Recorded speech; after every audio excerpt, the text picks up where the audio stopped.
When the president gives speeches or speaks about planting evidence, and he has said that in one speech, and wanting to bring suspects to the back of the building to shoot them himself. He said that twice already in his public speeches, and he tells policemen to kill, kill, kill.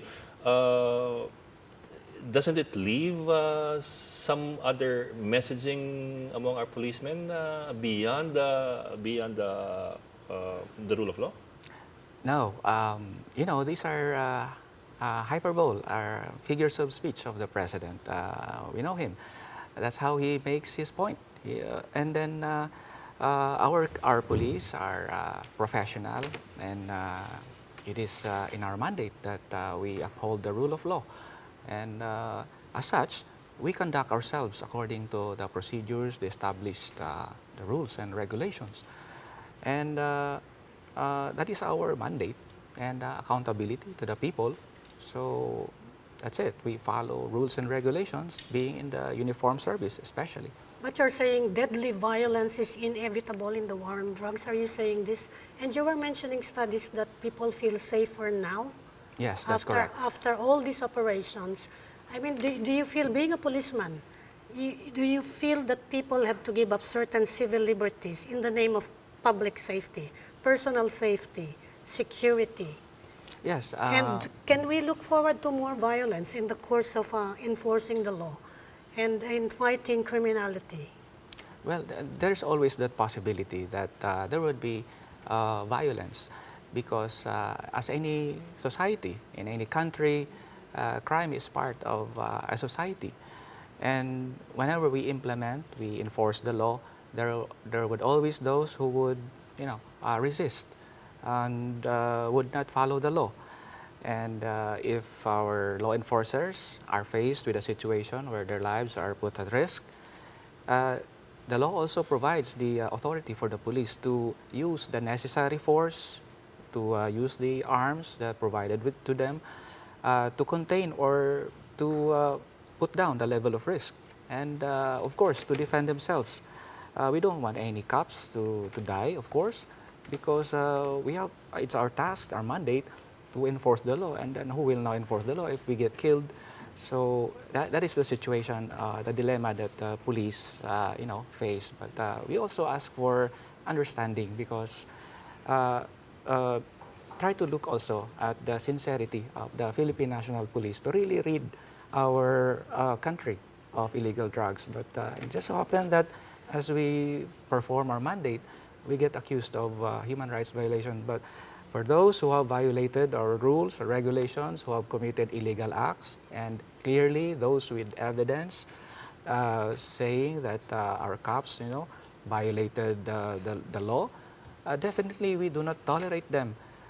We immediately launch an investigation and then charge them in court, and then let them be separated from this, dismissed from the service, and then be put behind bars. And that is the assurance that we can give to our public, that the PNP would always remain professional and true to its mandate to serve and protect. Mm-hmm. Chairman, do you feel reassured? And I would Not at all, like you to actually. comment. No, it's my first time to know Mr. Banac, and I understand he has a very good record and knowledge of human rights. But unfortunately, my own sense of this is really purely lip service. First, he referred to the 6,600 that the police have themselves admitted as having been killed in the course of what they call legitimate police operations. And he just said that they do so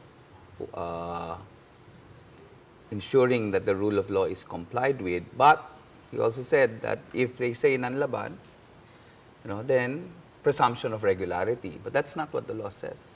The law actually says, the PNP law says, that whenever there's a discharge of a firearm or the death resulting from a police operation, there must be a full investigation and charges must be made. But by their own admission, there's only been a singular case of a death resulting out of the war on drugs where there has been a conviction. Now, what is the status of all of the other investigations? Have charges been made?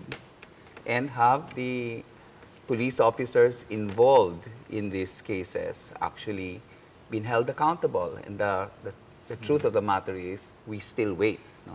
And when they say accountability, often these are not criminal charges because the prosecutors are not filing cases against police officers who have crossed the line.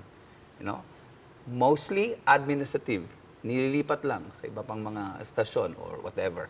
So that's why kami sa Commission on Human Rights, we have been asking from day one, and up to today, we have been asking that they open all of their police records to us so that we might be able to conduct our own independent investigation of this. And, you know, mind you, we're not up for a witch hunt to say all the police officers are guilty. No? We want to take a look at every single case and to make sure that when they cross the line, our good friend just mentioned that they have follow rules. There's what's called the Police Operations Procedure, POP.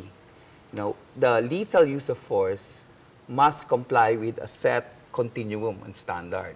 But the question is, when, let's say, they face an alleged criminal and he has a gun, is that the point when you shoot him? No? And the answer, of course, is not. Because you have to weigh the circumstances, correct? Ensure that the community is protected and there is no risk of harm even to the police officers. Pero marami na mga senaryo na lumalabas na ang napapatay tulog sa loob ng mga kwarto nila. O ang napapatay, may hawak ng baril, pero 10 ang police officers. At ang mga tama ay nasa dibdib at saka sa ulo. Ang dapat na mga conditions nito, dapat mapag-aralan bawat isa. Yun yung problema. Kasi nanlaban, case closed. Hindi po dapat ganun eh. Dapat, kung sinabi nanlaban, may admission ng police officer na siya nga ang nakakapatay, tingnan natin ang bawat circumstances ng bawat isang kasong yan. Problema, nangyayari whitewash.